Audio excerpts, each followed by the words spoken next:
Assalamualaikum warahmatullahi wabarakatuh. Saya akan menjelaskan materi mengenai yang pertama, etika dan akhlak administrasi perkantoran. Di dalam etika dan akhlak administrasi perkantoran itu terdapat konsep etika dan akhlak dalam Islam.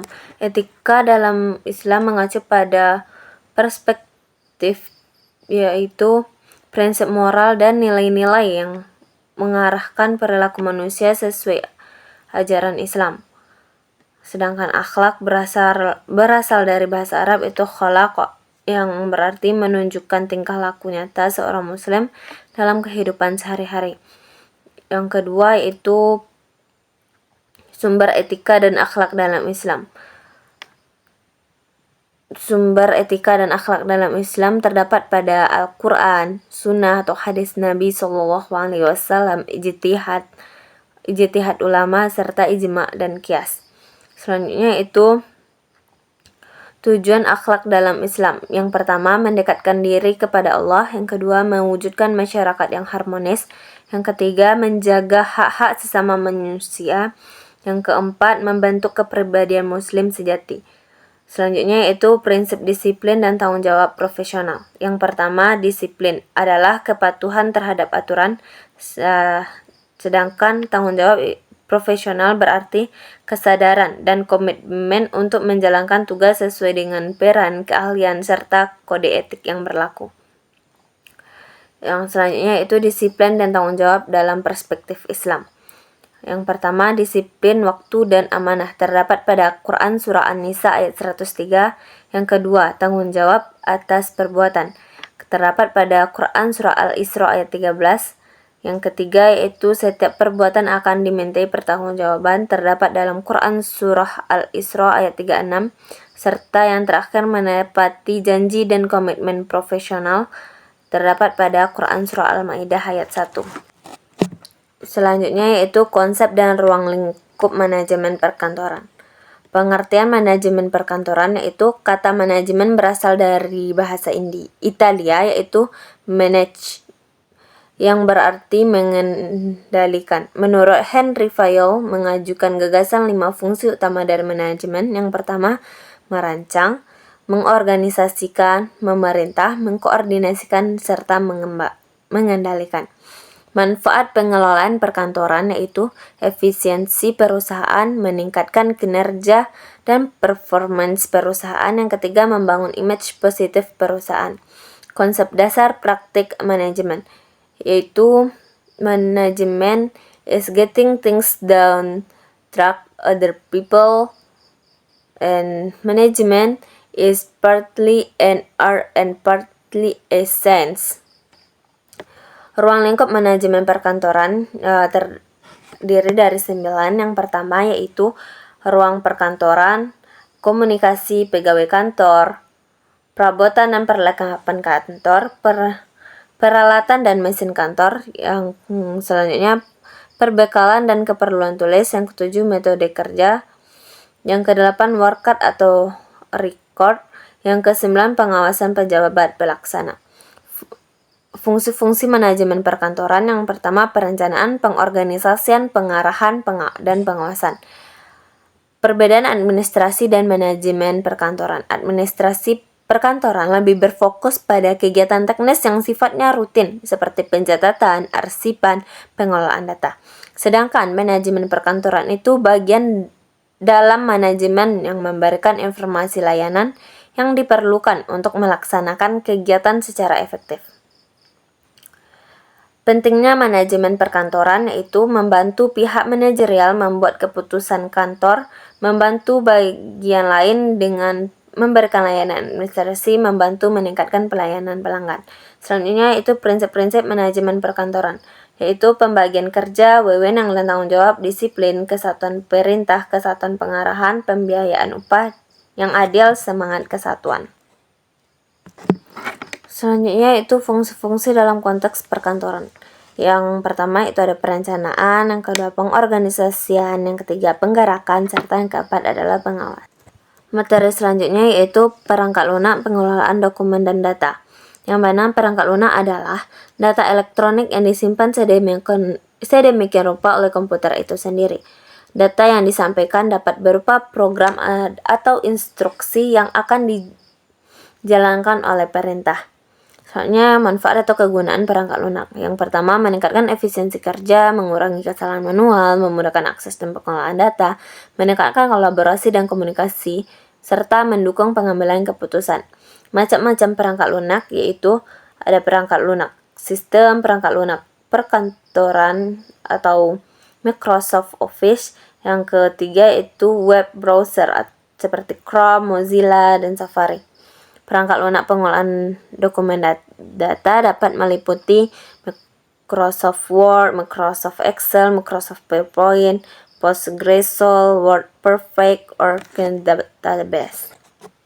Selanjutnya, sistem arsip digital dan manajemen basis data, yaitu tahapan dalam proses penyimpanan arsip digital. Yang pertama, penambahan, pemindai, manipulasi formal, entry data, dan koreksi. Selanjutnya yaitu tantangan dalam pengelolaan arsip digital. Kurangnya pemahaman tentang arsip digital, rendahnya kemampuan SDM untuk pengelolaan arsip digital, serta kurangnya fasilitas sarana dan prasarana yang memadai. Manajemen basis data atau DBMS adalah perangkat lunak yang memberikan fasilitas yang tersedia dan dapat digunakan untuk melakukan fungsi pengaturan, pengawasan, pengendalian atau kontrol, pengolahan, dan koordinasi terhadap semua proses atau operasi yang terjadi pada sistem database. Selanjutnya yaitu identifikasi masalah administrasi dan teknik analisis akar masalah atau root cause analysis, yang mana penyebab masalah administrasi yang pertama yaitu faktor internal dan faktor eksternal. Faktor internal dapat meliputi aspek sumber daya manusia, struktur organisasi, proses kerja, infrastruktur, maupun manajemen kepemimpinan itu sendiri. Sedangkan faktor eksternal yaitu berupa perubahan regulasi yang cepat, keterbatasan anggaran dari pemilik anggaran, terkaitan publik atau stakeholder, serta masalah vendor atau mitra. Ya, manfaat metode RCA itu menghindari terulangnya masalah. Yang kedua, perbaikan berkelanjutan. Yang ketiga, pengambilan keputusan yang lebih baik. Yang keempat, peningkatan efisiensi produktivitas dan keselamatan kualitas yang lebih baik. Selanjutnya, teknik supervisi staf, administrasi, dan penyusunan instrumen evaluasi kinerja. Teknik supervisi staf administrasi terbagi menjadi dua teknik. Yang pertama, supervisi individual atau conference. Yang kedua yaitu teknik supervisi kelompok. Tahapan supervisi yaitu perencanaan, pelaksanaan, serta tindak lanjut. Jenis tindak lanjut pengembangan. Yang pertama, pengembangan staf, penyesuaian kompensasi dan penghargaan, perbaikan proses kerja, pemberian feedback konstruktif.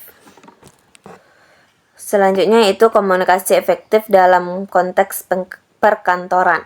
Komunikasi kantor ialah proses yang dimulai dari penyalinan ide, pengolahan data menjadi informasi, dan penyampaian pesan oleh pihak-pihak yang berwenang kepada pihak lain dengan cara efektif.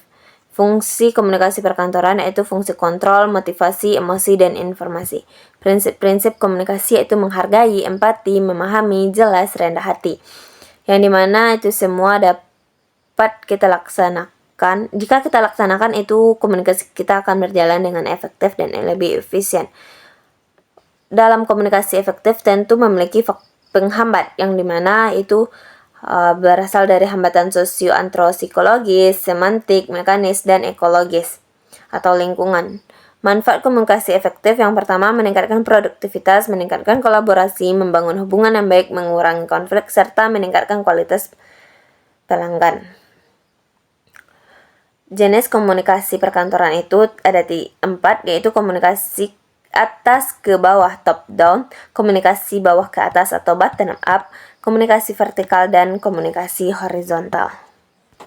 Selanjutnya yaitu korespondensi resmi dan etika berkomunikasi. Korespondensi resmi adalah bentuk komunikasi tertulis yang dilakukan oleh individu atau instansi dalam bentuk formal, yang dimana memiliki fungsi yaitu sebagai alat komunikasi, bukti historis dan pengingat. Pengelolaan surat masuk yaitu penerimaan surat dan penyortiran surat. Golongan yang ditentukan yaitu pembukaan surat, pencatatan surat masuk, pengarah surat keluar, pemeriksaan surat, penduplikan, penyimpanan, serta pelaksanaan. Selanjutnya itu perencanaan kebutuhan SDM dan sarana prasarana. Tahapan perencanaan kebutuhan SDM yang pertama analisis organisasi dan tujuan. Yang kedua analisis jabatan atau job analysis. Yang ketiga yaitu peramalan kebutuhan SDM. Yang keempat, analisis penawaran SDM. Yang kelima, gap analisis serta penyusunan rencana aksi SDM. Aplikasi perencanaan kebutuhan SDM yaitu jumlah pegawai yang ada saat ini, analisis beban kerja per divisi, kebutuhan pegawai baru sesuai bidang, program perkembangan kompetensi pegawai, estimasi anggaran untuk SDM. Faktor yang mempengaruhi perencanaan SDM yaitu diliputi oleh dua faktor, yaitu faktor internal dan eksternal. Selanjutnya tantangan dalam perencanaan SDM yaitu keterbatasan anggaran, tenaga kerja, kurangnya data SDM yang akurat. Selanjutnya itu proses perencanaan kebutuhan Sapras kantor. Yang pertama itu analisis kebutuhan, yang kedua inventari dan evaluasi, yang ketiga perencanaan anggaran, yang keempat penentuan prioritas serta implementasi dan pengawasan.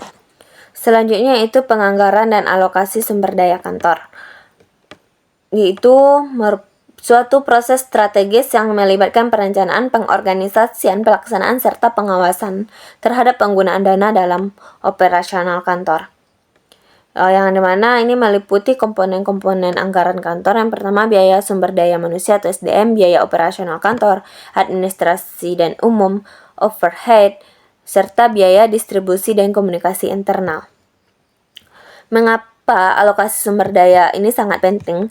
Karena yang pertama mentransmisikan sumber daya yang tepat tersedia pada waktu yang datang. Yang kedua, mengoptimalkan efisiensi kerja dan penggunaan data. Yang ketiga, mendukung pencapaian tujuan bisnis dan keberhasilan proyek. Serta yang keempat yaitu memandu organisasi beradaptasi terhadap perubahan kebutuhan dan kondisi eksternal yang cepat. Tren teknologi terkini dalam manajemen perkantoran yaitu meliputi e-office, digitalisasi dokumen, cloud computing, artificial intelligence, manajemen security. Selanjutnya itu sustainability dan green office practice. Yang ketujuh itu penggunaan ruang kerja fleksibel. Dalam tren teknologi terkini dalam manajemen perkantoran ini memiliki tantangan. Yang pertama itu meningkatkan ancaman keamanan cyber. Yang kedua peraturan perlindungan data. Yang ketiga persaingan yang ketat. Yang keempat perubahan tren teknologi. Yang kelima keamanan kepercayaan pelanggan. Yang keenam kepatuhan hukum. Serta yang terakhir itu skalabilitas.